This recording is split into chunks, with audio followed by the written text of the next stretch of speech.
They say routine can be comforting, that doing the same things every day gives you a sense of peace. But for me, my daily routine didn't bring comfort at all. It felt heavy, exhausting, and honestly, suffocating. Especially because it always seemed to begin with my mother-in-law, Sylvia, barging into my house like she owned the place. It was a Tuesday morning when it happened again. I was at the kitchen table, laptop open, already halfway through my spreadsheets, when I heard the door open without a knock. Sylvia stepped inside, heels clicking against the floor, holding herself like a queen entering her palace. She didn't ask permission. She didn't need to. She still had the spare key I'd told my husband, Connor, to take back months ago. "Aaron," she said in her sharp, polished voice, dragging out my name as though it was a scolding. A woman your age should be preparing for motherhood, not wasting her time with QuickBooks reports. That was Sylvia, judgmental to the core. She wore judgment the way other women wore perfume. Thick, strong, and impossible to ignore. She had once been a beauty queen, the kind who lived for spotlights and compliments, but over time she had turned herself into something else, a corporate matriarch, standing guard over her family's name and reputation. To her, appearances were everything. Bloodlines mattered. And control at the dinner table was not just suggested, it was demanded. The worst part? She only lived 2 streets over. That meant she could show up at my door any time she felt like it, and she did. Often. I was 36 years old, a full-time accountant at a regional logistics firm. My days were filled with numbers, balance sheets, and deadlines. I was childless, constantly tired, and, though I hadn't fully admitted it yet, I was being quietly erased from my own marriage. Sylvia made herself comfortable, like she lived there. She walked straight to the coffee machine, poured herself a cup without even asking, and then sat down like she owned the kitchen. She eyed the spreadsheets glowing on my laptop, clicking her tongue, and then gave one of her heavy, dramatic sighs, the kind designed to make sure you knew she was disappointed. "I'm worried," she said, placing her manicured hand on the counter as if the words were coming from a place of love. "Without a baby, who's going to inherit the company?" The company. She always said it like it was the crown jewels of England. In reality, it was a mid-sized transport business her husband, Mason, had founded decades ago. Yes, it was successful, but Sylvia talked about it like it was the Roman Empire, like we were all just foot soldiers meant to keep it alive. "Connor's the only heir," she continued, her eyes narrowing at me. "If there's no child, the Blake family line ends here." I pressed my lips together, holding back at least a dozen responses. I could have said that not every woman needed a child to be fulfilled. I could have said that I was more than just a womb for her legacy. I could have said that her constant pressure was slowly strangling my marriage. But instead, I stood up and closed my laptop. "I have a meeting in 20 minutes, I told her flatly. "Feel free to lock up when you leave." She didn't move. Instead, she leaned back in her chair, eyes sharp as knives, and asked the question she always circled back to, the one meant to cut deep. "You've been married 8 years, she said, her voice low and full of accusation. "Are you even trying anymore?" I didn't answer. I didn't trust myself to. Her words cut through me like a knife. 8 years. "Are you even trying anymore?" I wanted to scream. I wanted to throw my coffee mug across the room. Instead, I stood frozen, my hands tight around the back of a chair, knuckles turning white. It wasn't just a question. It was an accusation, a judgment, and a reminder that in her eyes, I would never be enough. I thought about Connor, my husband, who was probably already at the office by now, pouring himself into the family business like it was oxygen. He didn't hear these daily attacks.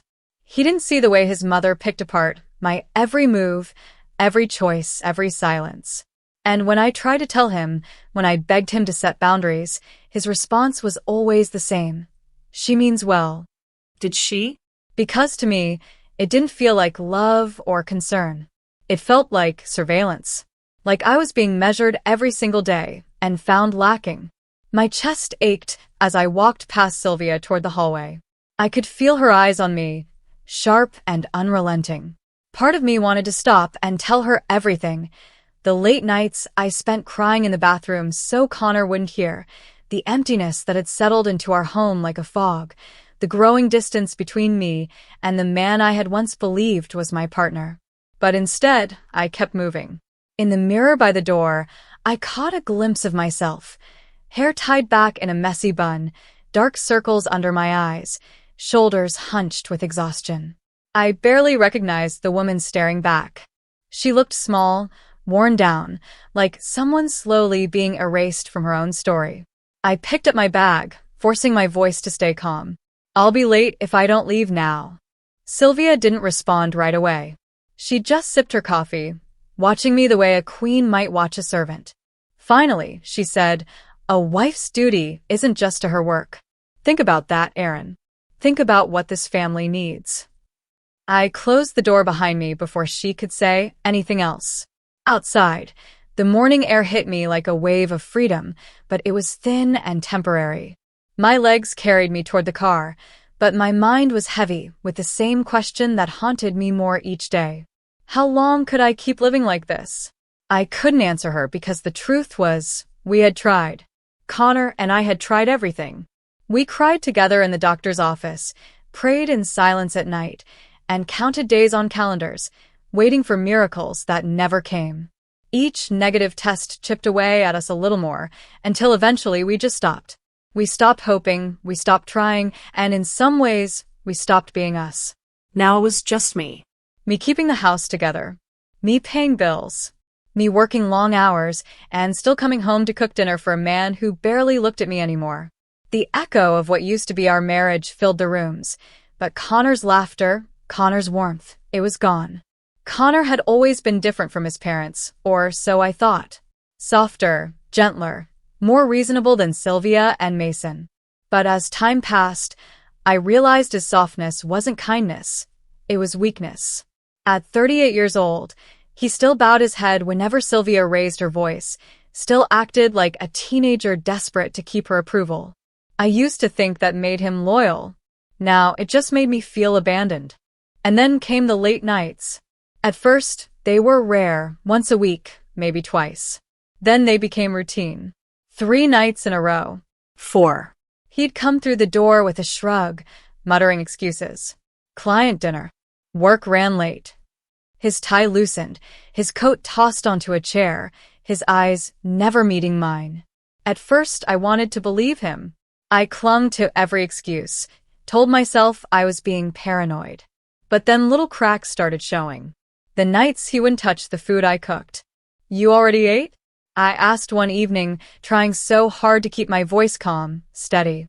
He didn't even look at me. "Had a burger with the guys." I stared at him in silence. Connor hated burgers. He always had. He once told me ground beef reminded him of cheap school lunches. But he didn't correct himself. He didn't laugh it off. He just picked up his phone and scrolled, shutting me out completely. That night, desperate for something, anything, I suggested, "Why don't we get away for the weekend? Just us. No work, no family, no distractions. We could use it." I'll never forget the sound he made. A heavy sigh, like I'd just asked him to move mountains. He finally looked at me, his expression tired, annoyed, and he said words I'll never be able to erase. "Maybe if you gave my mom less attitude and gave me more attention, we wouldn't have this problem." It hit me like a slap. My heart stung so sharply it was as if I'd walked straight into a glass door. I swallowed hard, barely able to breathe. "What problem?" I whispered, but he didn't answer. He just turned, walked upstairs, and closed the bedroom door behind him. For days afterward, I carried his words like a weight on my chest. I tried to tell myself I was overreacting, that maybe he was just tired, that maybe we could still find a way back. But then just a few days later, I saw it. An envelope sitting on the kitchen counter. Already opened. Not hidden, not tucked away, just there, waiting. The return address read Coastal Credit and Finance. I told myself not to look, that it was his mail, not mine. But curiosity and fear burned through me, and before I knew it, the paper was in my hands. The words blurred for a moment, and then sharpened. Outstanding balance, $14,762.54. My stomach dropped. My fingers tightened around the page as I scanned the itemized list. Cartier bracelet. Spa World Platinum membership. Louis Vuitton. My name wasn't anywhere on the account, but our home address was. I felt cold all over. My body went stiff. Who was he buying these things for? Not me. Never me. That night, after Connor left again, another client dinner, I found myself standing over the trash can in the kitchen. My hands shook as I pulled out scraps of paper, half-shredded receipts, credit card slips torn in two. I spread them out on the counter like pieces of evidence from a crime scene, taping them together one by one. The puzzle came together slowly, painfully, and with every receipt I taped back, every date, every luxury purchase, the truth I had been avoiding grew louder, sharper, undeniable. When I finally stepped back from the counter, my kitchen looked like a detective's board in a crime drama. Receipts taped together in uneven lines, scraps of paper scattered everywhere, numbers circled in red pen. My heart pounded in my ears, and my hands wouldn't stop shaking. The dates told a story I hadn't wanted to believe. Weekend charges at luxury hotels. 2 dinners on the same night at different restaurants. Jewelry, clothes, spa services. None of them connected to me. Not one. I pressed my palms against the counter, leaning hard, trying to breathe. Maybe it's business, I told myself. Maybe the company covers expenses. Maybe it's all for clients. But I knew better. The bracelet alone, the one receipt I'd managed to tape back together, was over $5,000. Connor never bought me anything like that. He once argued for 20 minutes about replacing our broken toaster. I thought about his mother's words. About carrying on the Blake family line. About a wife's duty. A sickening chill ran through me. Was he already planning that future? With someone else? I sat down at the table, staring at the mess, and for the first time in years, I let myself cry without holding back. Not the quiet, careful crying I did at night in the shower, so no one would hear. This was different. This was loud, messy, unstoppable. It felt like grief. Like the end of something I had fought so hard to keep alive. When the tears slowed, I wiped my face and forced myself to keep looking. One receipt caught my eye, dated just last week. A spa charge, but not for one service. For a package. Prenatal massage. My throat closed. My hands went numb.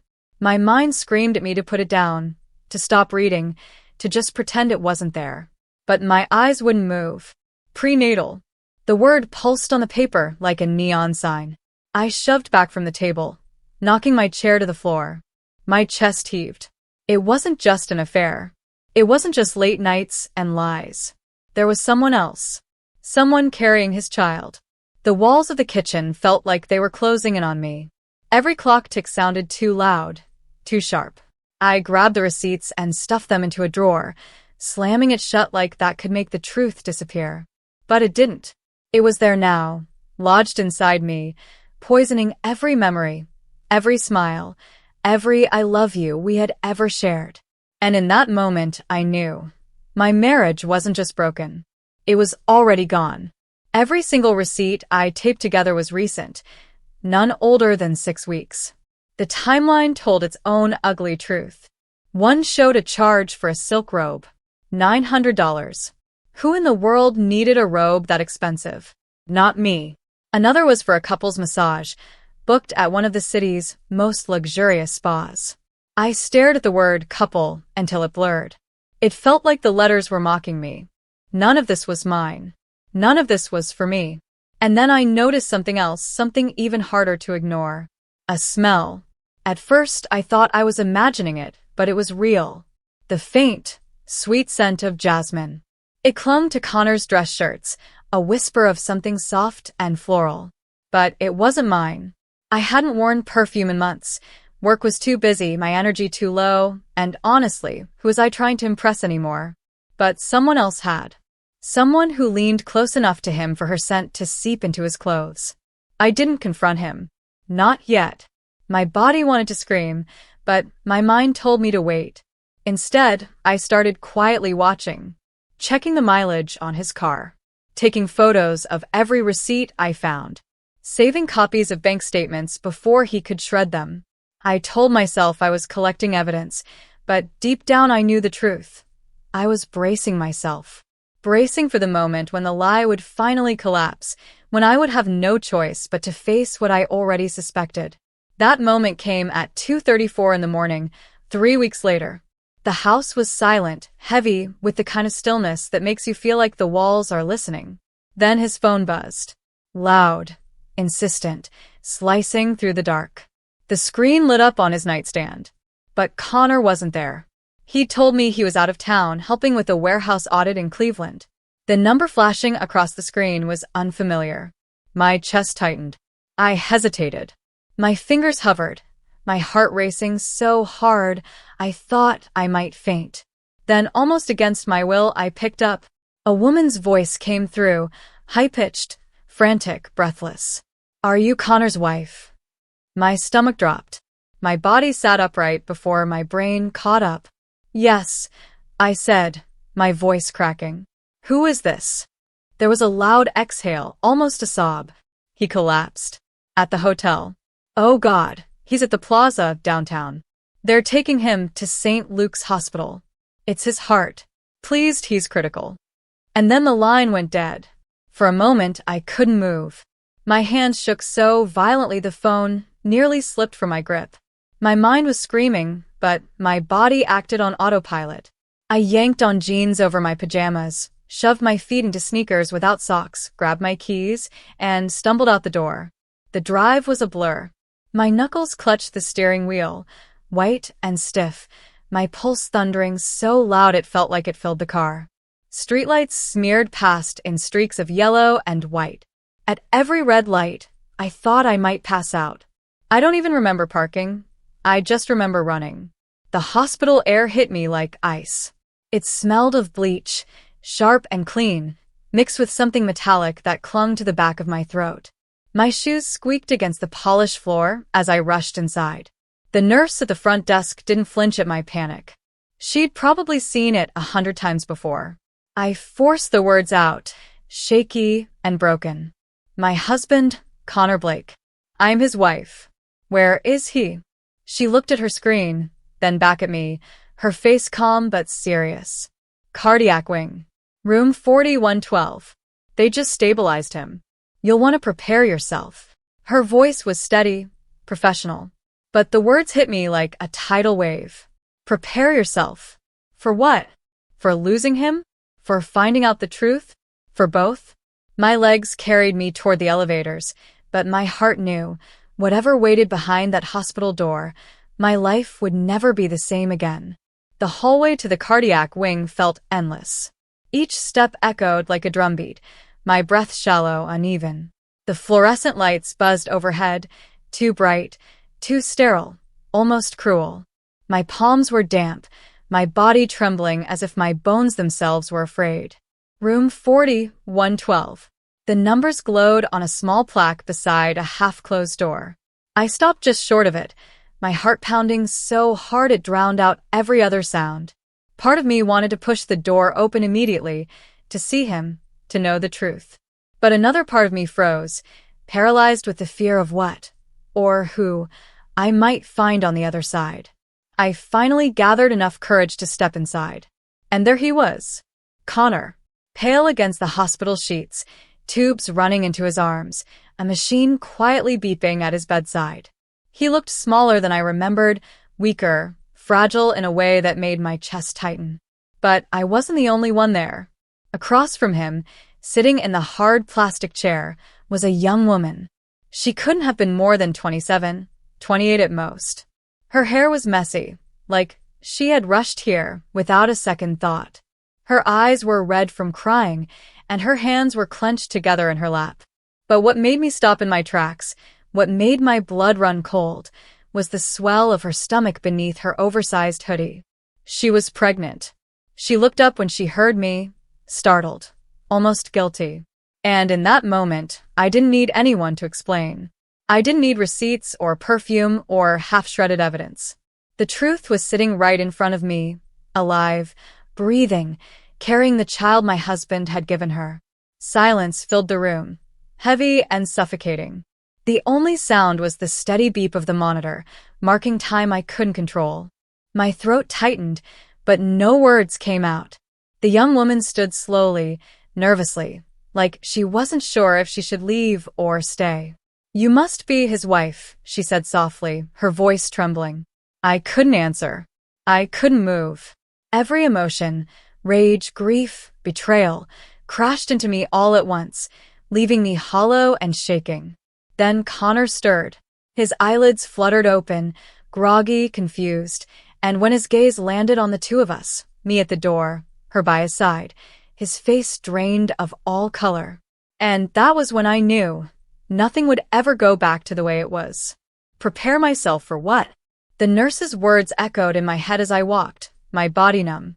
I couldn't feel my legs, as if they weren't even attached to me anymore.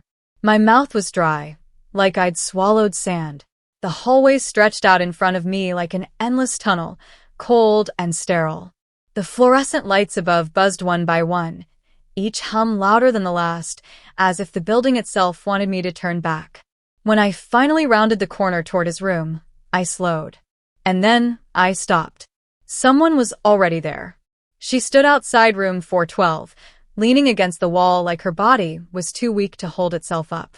She looked like she'd walked straight out of a glossy magazine spread, tall, elegant, not a day over 25. Her blonde hair was so smooth, so polished, I knew instantly it wasn't from the corner salon. No, this was the kind of hair you paid thousands for. Her black dress clung to her frame in a way that screamed designer. Her heels, sharp, thin, sky-high, were the kind no one wore by accident. They were the kind you wore when you expected to be seen. And yet she was trembling. Her hands clutched a Louis Vuitton bag against her chest like it was the only thing keeping her afloat. Her mascara had run down her cheeks in messy rivers, ruining the perfect face that must have cost her hours in the mirror.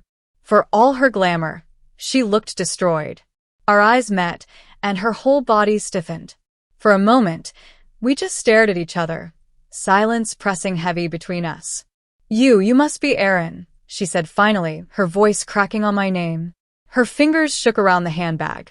My heart hammered in my chest, each beat louder than the last. I stopped a few feet away, unwilling to go closer. "Who are you?" My voice came out sharper than I expected. She swallowed hard, her throat working like the words were knives. "I'm Harper." She hesitated, then dropped the bombshell. "Connor and we were supposed to get married." The words slapped me harder than anything Sylvia had ever said. My vision blurred for a second, like the whole hallway tilted sideways. I blinked at her, my mind fighting to catch up. What did you just say?" Harper flinched, stepping back as though she had said too much. Her lips trembled. I didn't think you'd get here so fast.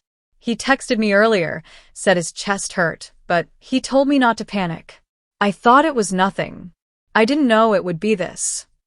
Her words washed over me, but my brain barely processed them.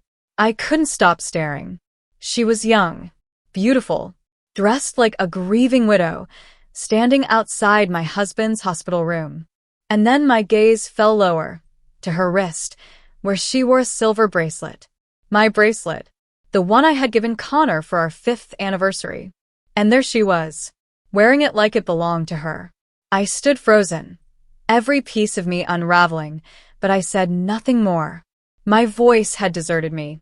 My legs finally moved, carrying me past her and into Connor's room without a backward glance. Hours passed, though I couldn't have told you how many. Harper had disappeared into the ICU waiting room at some point, leaving me alone by Connor's side. I sat in silence, numb, my eyes fixed on the machines that beeped steadily.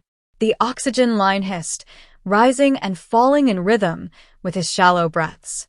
His face was pale, his body weak, like life itself was slipping through his fingers. The doctor came in and spoke to me in calm, practiced tones. "It was a massive heart attack," he explained. "We stabilized him for now, but the damage is extensive." His voice was steady, but all I could hear was the word damage. And then, as if the air hadn't already been suffocating, I felt it, the overpowering wave of perfume. Thick, floral, cloying. A scent I knew instantly. Sylvia. She didn't need to announce herself. That suffocating fragrance filled the room before she even appeared, and I knew my mother-in-law was here. A moment later, she swept into the room. Sylvia never simply entered anywhere. She swept as though she were royalty, and every space was her court. Her hair was perfect, not a single strand out of place, her lipstick bold, her jewelry gleaming even under the harsh hospital lights. Her eyes landed on Connor first. Her son. Her pride. Her legacy. She let out a sharp inhale, clutching her pearls like she was the one whose heart had nearly given out. Then her gaze flicked to me. "You look awful," she said, as if commenting on the weather. "Have you even washed your face? This is not the time to fall apart, Aaron. You need to be strong for him." I wanted to laugh, bitter and broken. Be strong for him? After everything? But before I could answer, movement at the doorway caught both our attention. Harper had returned.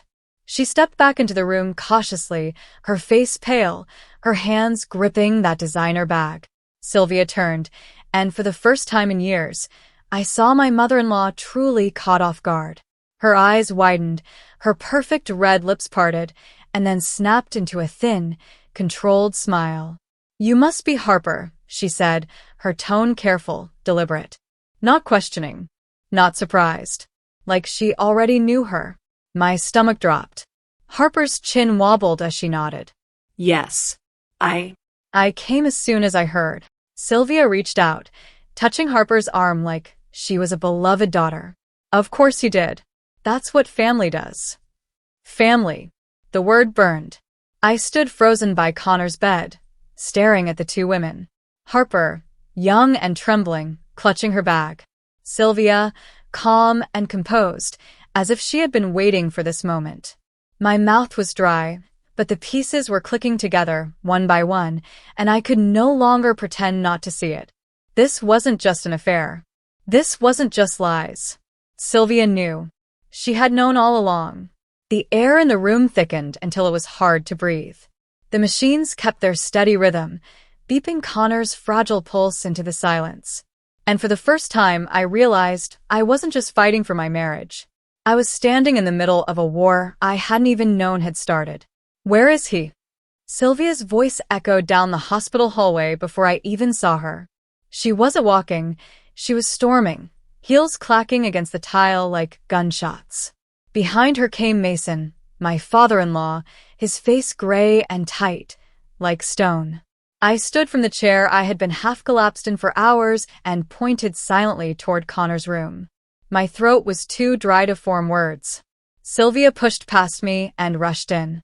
The moment her eyes landed on her son, hooked up to machines, pale and still, she gasped so loudly it made my chest ache. Then her head snapped toward me, like a hawk spotting prey. "What happened?" she demanded. "I wasn't there," I whispered, barely able to meet her eyes. Her lips parted, ready to throw the first accusation she could reach for, but before she could, the elevator dinged. All of us turned, and out stepped Harper. The entire hallway froze. She walked slowly, carefully, almost like she knew she was entering enemy territory. Her face was pale, her mascara smudged, her hands clutching that expensive purse like it was the only thing keeping her upright. Sylvia turned fully toward her. At first, I thought I would see shock, confusion, maybe even denial. But what I saw was worse. Far worse. Recognition. Sylvia's eyes flicked up and down Harper's body like she'd been expecting her. Like this moment was inevitable. Her hand shot up to her mouth and she whispered, "Oh my God, you must be Harper." Harper's lips trembled, her chin quivered, and she nodded. I'm pregnant," she stammered, her voice breaking. "With Connor's child." The air left the hallway in a rush. Mason gasped so hard it sounded like he'd been punched. And Sylvia, my mother-in-law, who could slice people down with a single word, who had spent years criticizing me, who had never once offered me the warmth of a mother, did not slap Harper. Did not yell. Did not even look at me. She rushed forward and wrapped Harper in her arms. like a long-lost daughter. "Oh, thank God," Sylvia sobbed, clutching the young woman to her chest. "I was so afraid our bloodline would end with him. You have no idea how long I've prayed for this moment." I stood there frozen, numb, watching my mother-in-law weep with joy into the shoulder of my husband's mistress. Harper crumbled in her arms like she belonged there, like this had been her family all along. I wanted to scream. I wanted to rip them apart. I wanted to vomit until nothing was left inside me. But mostly, I wanted answers. 2 days later, I never got them. Connor never woke up, never opened his eyes, never spoke another word to me. In the middle of the night, his heart gave out for good. The doctors said there was nothing they could do. Sylvia sobbed at his bedside. Mason stood stiff, his fists clenched. Harper wailed so loudly the walls seemed to vibrate. And me? I just stood there, empty, staring at the man I had shared 8 years with, the man who had built a second life behind my back. Now I wasn't just a widow. I was the woman expected to plan his funeral side by side with his pregnant mistress. The day of the funeral came faster than I thought possible. I hadn't even processed that Connor was gone, yet I was expected to stand in black, nod politely, and pretend everything was normal while my entire world had cracked open. The church was filled to the brim. Business partners in tailored suits. Neighbors who whispered behind gloved hands. Old friends I hadn't seen in years. They all came to mourn the man they thought they knew. But the most shocking part wasn't the crowd. It was Harper. She was there, sitting front row.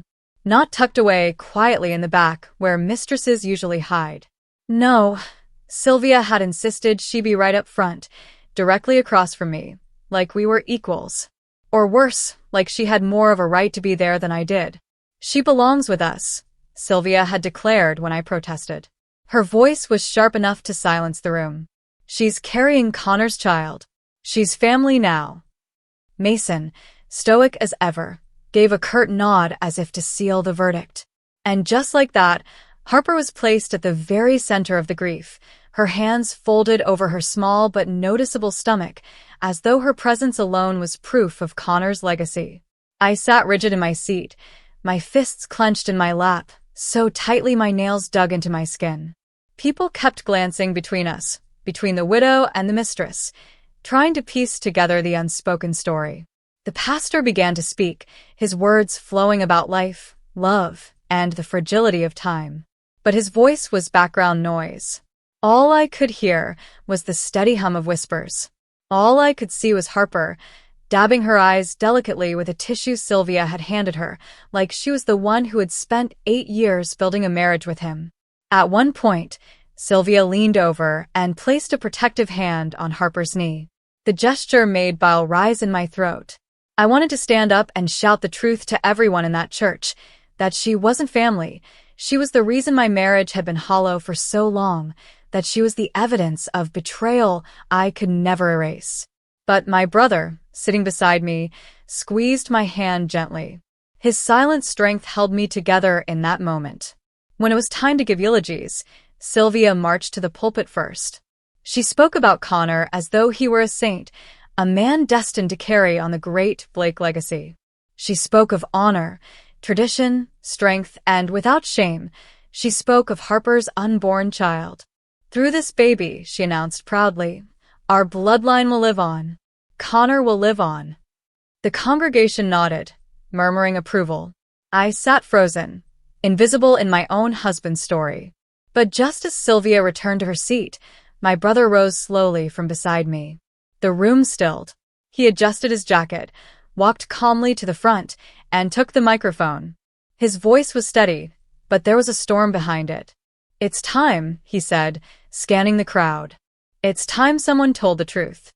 "Include her," Sylvia said flatly, her voice as cold as the tile floor beneath our feet. We were sitting in the family room of the funeral home, a space meant to feel comforting, but that only made me feel trapped. "She's carrying his child. She's family."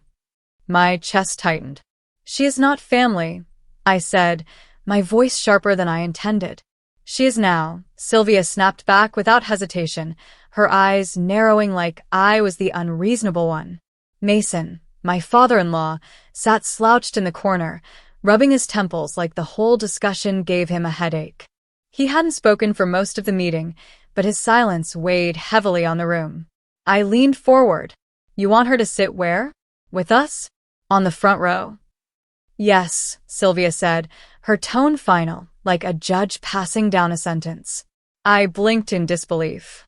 And you expect me to host the service? To stand up there, deliver the eulogy, and smile while a woman I didn't even know existed last week sits next to me like she's part of this family? She's carrying our future, Sylvia shot back. Don't be petty. I almost laughed at the word. Petty? I was being asked to swallow betrayal, humiliation, and grief all at once, yet still perform like the perfect widow for the sake of appearances. But in the end, I gave in. Not because of Sylvia. Not even because of Harper. But because of Mason. She should do it, he said quietly, finally lifting his eyes. Connor may have made mistakes, but this service should be done right. Aaron deserves that much. His words cut me deeper than he probably realized. So I agreed. Against every instinct in my body, I agreed. And I regretted it the second the doors opened on the day of the funeral. The chapel was full to bursting. Every pew taken, people lining the walls, the low hum of whispers filling the air like static. Connor's casket stood at the front, draped in a blanket of flowers so thick I could hardly see the wood beneath. I stood next to it, dressed in black, numb, my hands clutching the folded paper with my eulogy like it was a lifeline. Then she arrived. Harper. She walked down the aisle as if she owned it. A fitted black dress clung perfectly to her figure, pearls resting elegantly at her neck, her hair styled into soft waves that looked like they'd come straight from a salon. On her arm was that same Louis Vuitton bag, as if she wanted to make sure everyone noticed it. She didn't look like a grieving mistress. She looked like a senator's widow. And worst of all, she smiled. As people turned to look at her, whispering, Harper gave a polite little smile, the kind you give when you know the world is watching you. Sylvia rushed to her side, practically glowing, and ushered her toward the front row like royalty being escorted to her throne. This is Harper, she announced proudly to anyone who would listen. She's family now. She's carrying my grandchild. The whispers swelled instantly. I could feel them crawling up my spine. I caught the look on my parents' faces, uneasy, uncomfortable, not knowing how to react. My sister-in-law's eyes filled with pity when they met mine. No one had been told who Harper was, but they understood enough. Still, I kept my head high. I delivered the eulogy. My voice didn't crack. I held the line, even though inside I was unraveling thread by thread. But all of that composure shattered a short while later. During the reception in the adjoining hall, I stood near the coffee table, holding a paper cup and answering awkward condolences from distant cousins. My ears buzzed from the endless cycle of, I'm so sorry for your loss, and he was such a good man. That's when I heard Harper. Her voice cut through the room, louder than it should have been. She deserved it, she said. And just like that, the entire room seemed to tilt on its axis. Couldn't even keep his attention, Harper sneered, her voice sharp enough to cut through the room. She tilted her chin up, her words aimed like a dagger straight at me. Maybe if she wasn't a barren little failure, none of this would have happened. The blood drained from my face, so fast I thought I might faint. My vision blurred at the edges. My hands shook uncontrollably. But before I could even react, the moment grew worse, so much worse. Sylvia appeared beside Harper like her shadow. Without hesitation, she laid a hand on Harper's shoulder, almost protective. Then she looked straight at me, her voice loud enough to carry across the entire reception hall. You had 8 years, Aaron, she said, her tone heavy with accusation. 8 years. And nothing. Maybe Connor just needed a real woman. The room erupted. Gasps cut through the air. Someone dropped a glass, the sharp crash echoing across the tile. Conversations broke into whispers, buzzing like a hornet's nest. I could feel dozens of eyes drilling into me, waiting to see if I would cry, if I would scream, if I would break. I opened my mouth, desperate to speak, to defend myself, but no air came out. My knees trembled so badly I had to grip the edge of the table just to stay standing. And then a voice rang out from the doorway. "I think it's time someone told the truth about Harper Vance." Every head in the room turned. There, framed in the doorway, stood my brother, Dylan. Former police officer. Army veteran. The only man in my life who had never once failed to protect me. His jaw was locked tight, his eyes hard and unflinching, and there wasn't a trace of a smile on his face. He stepped forward with slow, deliberate steps. The room went deathly silent, the kind of silence that presses against your eardrums. Harper froze, her wide eyes darting between him and me, her fake mask of grief cracking into raw panic.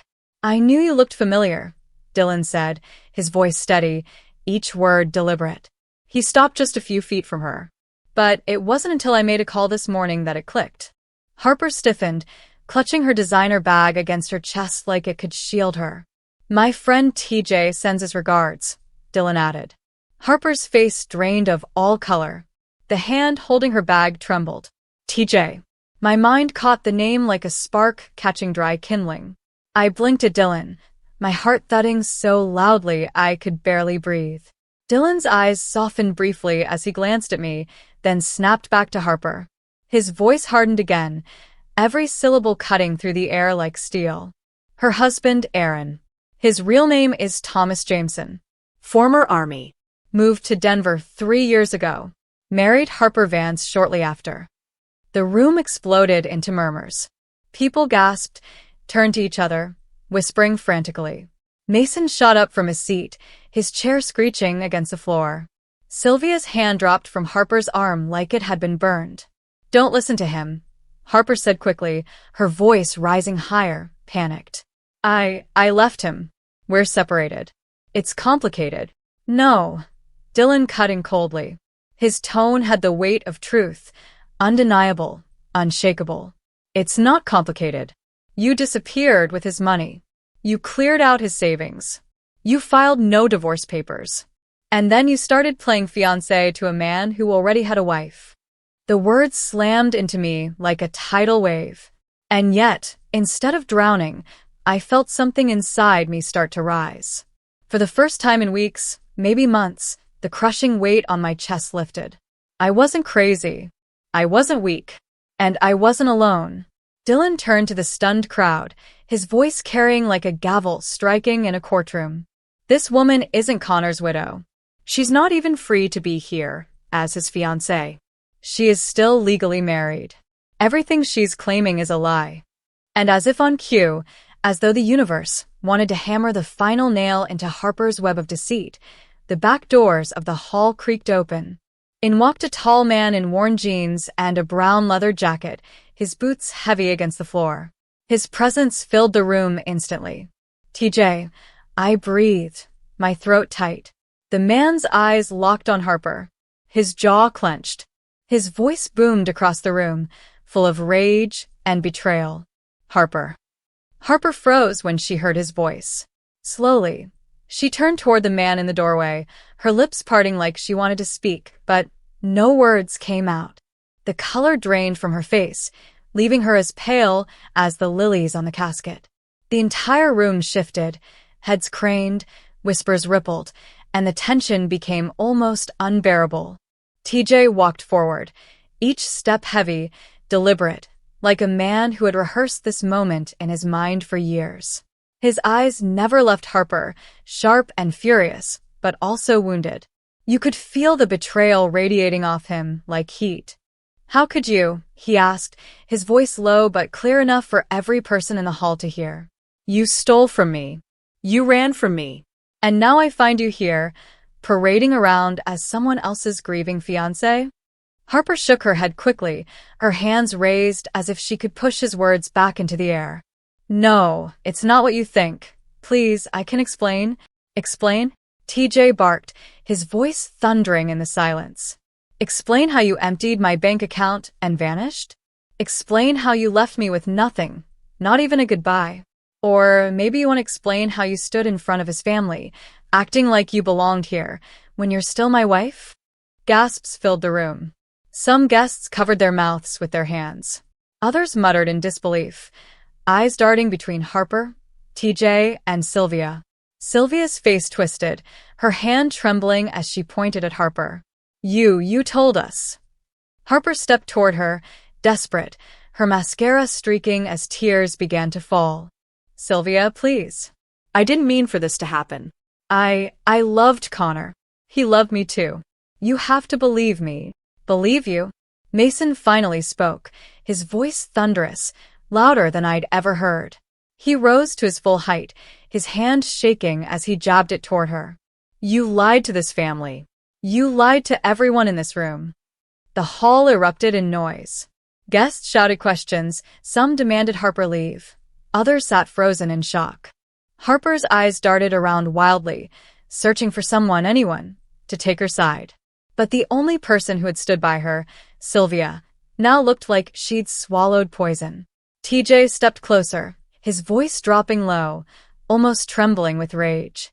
"You thought you could bury your past, Harper. But here I am. And I'm not going anywhere." The weight of his words crushed the room into silence again. I stood there, my heart racing, my mind spinning, but for the first time since Connor's death, I felt a flicker of power. The Mistress wasn't a grieving fiancée. She wasn't family. She wasn't even free to stand there. She was a fraud, her carefully spun web collapsing in front of everyone. Harper clutched her stomach, as if reminding everyone of the child she claimed to carry, her voice trembling. "It doesn't matter what he says. I'm pregnant with Connor's baby. That makes me part of this family, whether you like it or not." Dylan's jaw clenched. "Then we'll see about that. Because lies like yours don't survive long under the truth." The murmurs rose again, sharp and cutting, like the buzz of angry bees. And Harper?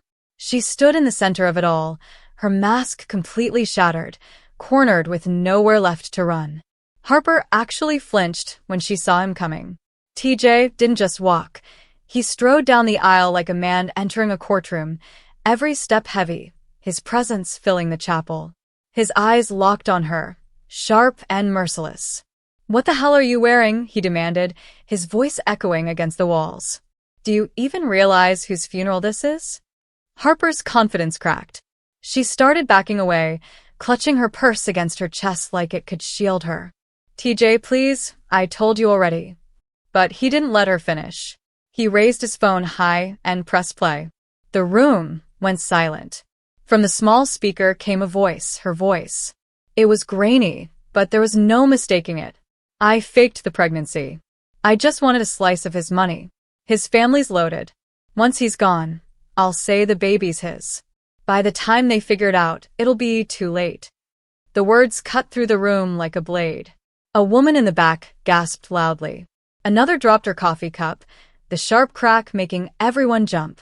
Sylvia staggered, collapsing back into her chair as if the strength had been sucked out of her. "You lied about being pregnant?" I asked, my voice shaking so badly it barely came out.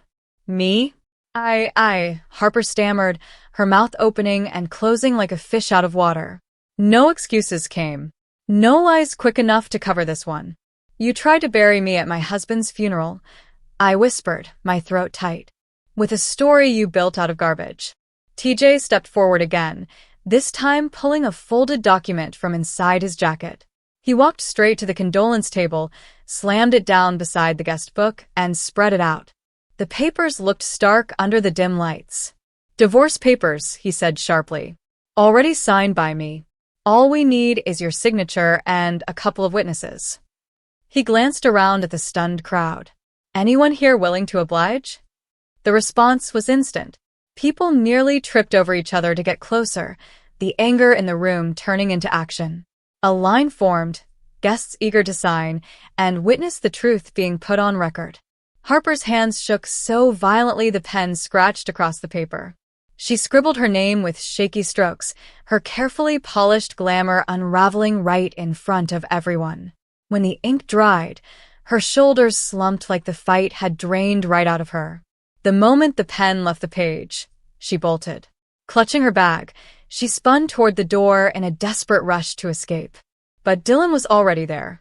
He stepped in her path, calm and steady, like a wall she could never break through. His voice was low, flat, dangerous. "You stole from a veteran," he said.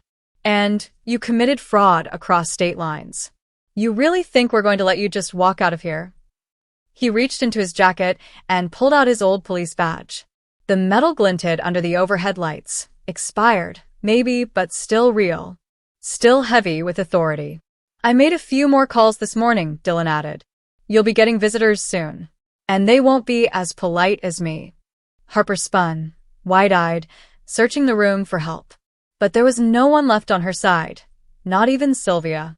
Even she had turned away, her face gray, her shoulders slumped with shame. Finally, Harper did the only thing she could do. She ran. Her heels clicked furiously against the floor, echoing down the hall like a gavel pounding in judgment. When the doors slammed behind her, the room fell into a heavy silence. The kind of silence that feels thick, smoky, impossible to breathe through. Guests stared at the floor, at the casket, at me. Anywhere but at each other. Sylvia sat frozen, like a marble statue. For a moment, I braced myself for her fury, for her to scream or curse me, to make me the villain again. But when she finally spoke, her voice was barely a whisper. I was wrong about everything. Her words didn't bring me joy, not yet. The wound was still too fresh, too raw. But it was something. The smallest spark of justice in the middle of a storm. Later, when most of the guests had gone and the noise had faded, Mason approached me quietly. He didn't say much, just placed a warm, heavy hand on my shoulder, a gesture that said more than words ever could. For the first time that day, I didn't feel completely alone. Mason's hand stayed on my shoulder for a moment longer, grounding me. His eyes were heavy, lined with guilt and exhaustion, but there was honesty there too. For once, he wasn't defending Sylvia, wasn't brushing anything aside. He simply said, "I'm sorry." 2 words. Just 2. But they meant more than all the polite condolences I had been forced to smile through that day. When he walked away, I looked around the room. Guests were whispering in small clusters, their voices low but urgent. Some stared at the doors Harper had stormed through, as if half expecting her to come back. Others avoided my eyes completely, ashamed that they had smiled at her earlier, treated her like family, accepted Sylvia's word without question. The reception was unraveling. The plates of food on the tables sat untouched. Coffee grew cold. People were filing out faster than they had arrived. No one wanted to linger in the shadow of the scandal. My parents approached me slowly. My mother pulled me into her arms, holding me tight like she used to when I was a child, and scraped my knees. My father squeezed my hand, silent but steady. They didn't need to say anything. I finally had their quiet support, and it was enough. Sylvia, on the other hand, remained seated in her chair near the front. She hadn't moved since Harper's confession was exposed. Her perfectly styled hair looked limp under the harsh lights. The woman who had marched into this funeral home so certain of herself now looked small, fragile, almost pitiful. When I walked past her, I expected another insult, another cutting remark meant to slice me open. Instead, she reached for my wrist weakly. "I thought I was protecting Connor," she whispered. "I thought if there was a baby," her voice broke, and for the first time, I realized she wasn't cruel out of pure malice. She was cruel because of fear. Fear of being forgotten. Fear of losing her son forever. But understanding her fear didn't erase the pain she had caused me. It didn't erase the fact that she chose a stranger over me, that she tried to bury me in shame at my own husband's funeral. I pulled my hand gently from hers. "Connor's gone," I said softly. "But you tried to bury me with him. I won't forget that." Her face crumpled. She didn't argue. She just bowed her head, her shoulders trembling. By the time the last guest left, only family remained, if you could still call us that. Dylan stayed close, speaking quietly with the funeral director about security in case Harper tried to return. Mason busied himself with the staff, helping them stack chairs and gather programs. Sylvia stayed in her corner, silent, staring at the flowers covering Connor's casket. I stood alone for a while, looking at the coffin that held the man I had once loved. My marriage had ended in betrayal, humiliation, and lies. But as I stood there, I realized something important. I had survived it. They had all tried to break me, Connor with his secrets, Harper with her schemes, Sylvia with her cruelty, but I was still standing. And maybe, just maybe, that was the real beginning of my new life. "I'm sorry, Aaron," Mason had said softly that day. "You didn't deserve this." "No," I'd replied, my voice steady. "But I survived it." And somehow, that truth felt heavier, stronger, than any victory could. Survival itself was a kind of triumph. Weeks began to pass. Slowly, the noise faded. No more whispers in grocery store aisles, no more curious neighbors pretending to bring casseroles while fishing for gossip. The calls stopped. The mailbox was no longer a minefield of bills and condolences, and my nights finally stretched into quiet, dreamless sleep. For the first time in months, I woke up without the taste of panic in my mouth. Life started moving again. I went back to work. I smiled politely at coworkers who looked at me with cautious sympathy. I cooked small meals just for myself and didn't feel guilty about eating dinner on the couch with the TV on. I told myself the worst was over. But then, one ordinary morning, as I sipped my coffee at my desk, the world tilted. My stomach lurched. I barely made it to the bathroom. I brushed it off at first. Stress, I told myself. My body was still recovering from months of tension, from grief knotted into my bones. Except it kept happening. Day after day. Coffee, toast, even water sometimes. The nausea wouldn't let up. Finally, on a quiet Friday morning, I walked into the pharmacy. My hands shook as I picked up the test, paid quickly, and tucked the small box deep in my purse like it was a dangerous secret. At work, I slipped into the bathroom, locked the stall, and sat on the closed toilet lid, staring at the stick as if it were a ticking clock.